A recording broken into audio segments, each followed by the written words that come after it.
Hi friends, అందరికీ నమస్కారం. Welcome to our channel. ఈరోజు మన వీడియోలో చాలా సింపుల్గా, చాలా టేస్టీగా, ఈజీగా అయిపోయే బెండకాయ ఫ్రై రెసిపీ ఎలా చేసుకోవాలో చూపించబోతున్నాను. బెండకాయ ఏంటంటే చాలా జిగురు వచ్చేస్తుంది అని చెప్పి కొంతమంది వండడానికి ఇష్టపడరు, అలాగే తినడానికి కూడా ఇష్టపడరు. కానీ ఇలా చేసి చూసారంటే అస్సలు మనకి జిగురు అనేది రాదు.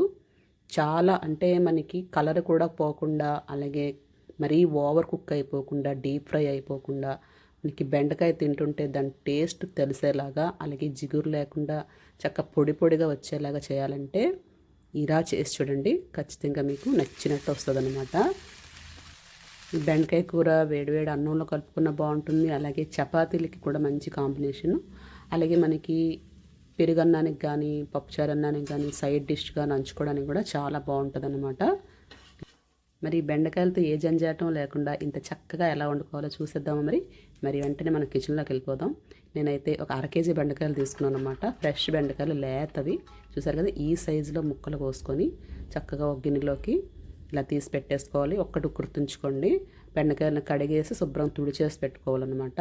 ఇప్పుడు ఈ బెండకాయలకి మనం తగినంత కారం, అలాగే కొంచెం పసుపు, కొద్దిగా జీలకర్ర పొడి, అలాగే సాల్ట్ కూడా వేసేసుకోవచ్చు. కొంతమందికి ఏంటంటే సాల్ట్ వేస్తే వాటర్ వచ్చేస్తుందేమో ముక్కల నుంచి అని డౌట్ ఉండొచ్చు. అస్సలు రాదండి, చాలా పొడి పొడిగా ఉంటాయి. ఎందుకంటే ఇందులో ఒక్క చుక్క కూడా వాటర్ లేదు కాబట్టి. ఉప్పు వేసినా సరే మనకి నీరు చిమ్మదన్నమాట. ఇప్పుడు వీటిని చక్కగా బాగా చిప్స్ కలుపుకున్నట్టు కలిపేసుకోవాలన్నమాట. ఉప్పు కారం బాగా కలిసేటట్టు, పసుపు మనం వేసిన పొళ్ళన్నీ ముక్కలకి బాగా పట్టుకునేలాగా ఇలా బాగా కుదిపేసి, చూసారు కదా, ఈ రకంగా పట్టుకోవాలన్నమాట. కారం మీకు ఇష్టం అంటే స్పైస్ ఎక్కువ ఇష్టమైన కొంచెం కారం ఎక్కువ వేసుకోవచ్చు. ఇప్పుడు దీన్ని మనం పక్కన పెట్టేసుకొని ఒకే ఒక్క ఉల్లిపాయ తీసుకొని ఇలాగా మీడియం సైజ్ది దీన్ని అడ్డంగా ఇలా ముక్కలు కోసుకొని పెట్టేసుకుందాము. మనకి ఏంటంటే బెండకాయకి మరీ ఎక్కువ ఆనియన్ వేసేస్తే ఏమవుతుందంటే స్వీట్గా అయిపోతుంది కూర. అందుకే నేను ఒకే ఒక ఆనియన్ తీసుకున్నాను. వీటిని ఇలా ముక్కలు కోసి పక్కన పెట్టేసుకొని ఇప్పుడు ఒక మందంగా ఉండే ప్యాన్ పెట్టేసుకుందాం. ప్యాన్లో మనకి తగినంత ఆయిల్ వేసేసుకుందాం. ఆయిల్ కూడా ఎక్కువ వేసేయాల్సిన అవసరం లేదండి, తగు మాత్రం ఒక 2 టేబుల్ స్పూన్లు ఆయిల్ వేసుకుంటే సరిపోతుంది.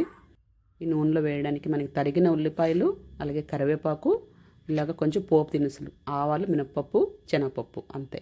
జీలకర్ర గుండె వేసాం కాబట్టి జీలకర్ర అవసరం లేదు. ఇప్పుడు మరిగిన ఈ ఆయిల్లో పోపులు వేసేసి ఇవి కొంచెం చెరపట్లాడాక అలాగే ఉల్లిపాయలు, అలాగే కరివేపాకు, ఈ 3 వేసి మనం దోరగా వేయించుకోవాలి. మరీ ఎర్రగా వేగాల్సిన అవసరం లేదు, కానీ కొంచెం దోరగా వేగితే సరిపోతుంది.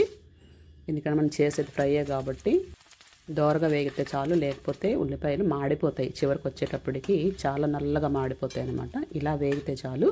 ఇప్పుడు మనం ఉప్పు కారం అన్నీ పట్టించుకున్నాం కదా, ఈ బెండకాయ ముక్కల్ని ఇందులో వేసేసుకోవాలన్నమాట. ఇలా శుభ్రంగా అన్నీ వేసేసుకొని మంట తగ్గించుకొని మనం మూత కూడా పెట్టుకొని దీన్ని వేయించుకోవచ్చు. ఎందుకంటే మనకి జిగురు అనేది రాదన్నమాట. మనం ఆల్రెడీ దీన్ని మ్యారినేట్ చేసి పెట్టేస్తాం కాబట్టి ముక్కలకి బాగా ఆ కారము, ఉప్పు, పొడులు పట్టుకున్నాయి కదా, ఇందులోంచి మనకి నీరు రాదు, అలాగే మనకి జిగురు కూడా రాదు. శుభ్రంగా ఇలా కలిపేసుకొని చక్కగా మీడియం ఫ్లేమ్ పెట్టుకోండి. కాసేపు మీడియం ఫ్లేమ్లో పెట్టి ఇలా వేయించుకొని తర్వాత మంట తగ్గించుకొని మనం మూత కొంచెం లిడ్ పెట్టేసి, ఎందుకంటే ముక్కలు మగ్గాలి కాబట్టి కొంచెంసేపు మూత పెట్టేసి, అస్సలు వాటర్ మిక్స్ చేయాల్సిన అవసరం లేదండి. మనకి బెండకాయలో ఉన్న తేమకే చక్కగా మగ్గిపోతాయి అన్నమాట. ఈ రకంగా చూసారు కదా. మనకి నాన్ స్టిక్ ప్యాన్లో అయితే అడుగు కూడా పట్టదు. నేను స్టీల్ కళాయిలో చేసి వేపుతున్నాను కాబట్టి కొంచెం అడుగు పడుతుంది, కానీ మీరు నాన్ స్టిక్లో అయితే అడుగు కూడా పట్టదు.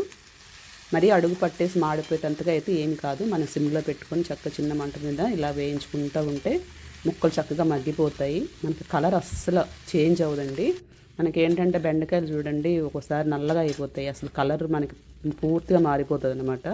అలా అవ్వకుండా మనకి కలరు మారిపోదు, అలాగే ముక్కలు కూడా చక్కగా మగ్గి చక్కగా వేగుతాయి. మనకి తినేటప్పుడు జిగురు ఉండదు, పచ్చిదనం ఉండదు, అలాగే ఉప్పు కారం బాగా పట్టుకోవడం వల్ల చాలా టేస్టీగా ఉంటుంది. ఇలా ఒకసారి మీరు ట్రై చేసి చూడండి బెండకాయ కర్రీ. నిజంగా మీకు కూడా చాలా నచ్చుతుంది అనమాట. ఇలా చేసుకొని చూస్తే మీకు అసలు వండుకునేటప్పుడు ఏమి ఇబ్బంది ఉండదు, అలాగే మంచి రుచిగా కూడా ఉంటుంది. బెండకాయ కూర మీరు అసలు ప్రతిసారి చేసుకొని తింటూ ఉంటారనమాట. వీక్లో 2 సార్లన్నా చేసుకోవాలనిపిస్తుంది. అందులో పిల్లలకు చాలా ఇష్టం అవుతుంది, చాలా మంచిది కూడా పిల్లలకి. ఇంతేనండి. అసలు చూసారు కదా, టైం కూడా ఎక్కువ పట్టలేదు మనకి, చాలా సింపుల్గా అయిపోయింది. ఇది అన్నంలోకి కానీ చపాతీలోకి కానీ సూపర్గా ఉంటుంది అనమాట. పెరుగన్నంతో కాంబినేషన్ అయితే ఇంకా బాగుంటుంది. ఇంకా పిల్లలకు బాక్స్లోకి వేయడానికి కూడా మనకి కొద్దిగా రైస్ పెట్టేసి బెండకాయ కర్రీ పెట్టేసామంటే చక్కగా తింటారు స్కూల్లో కూడా. మీరు కూడా ట్రై చేసి చూడండి. ఈ రెసిపీ మీకు నచ్చినట్లయితే లైక్ చేయండి, నా వీడియోని షేర్ చేయండి, నా ఛానల్ సబ్స్క్రైబ్ చేసుకోండి. అందరికీ మరోసారి ధన్యవాదాలు. ఇట్లు మీ ఆంధ్రబిడ్డ.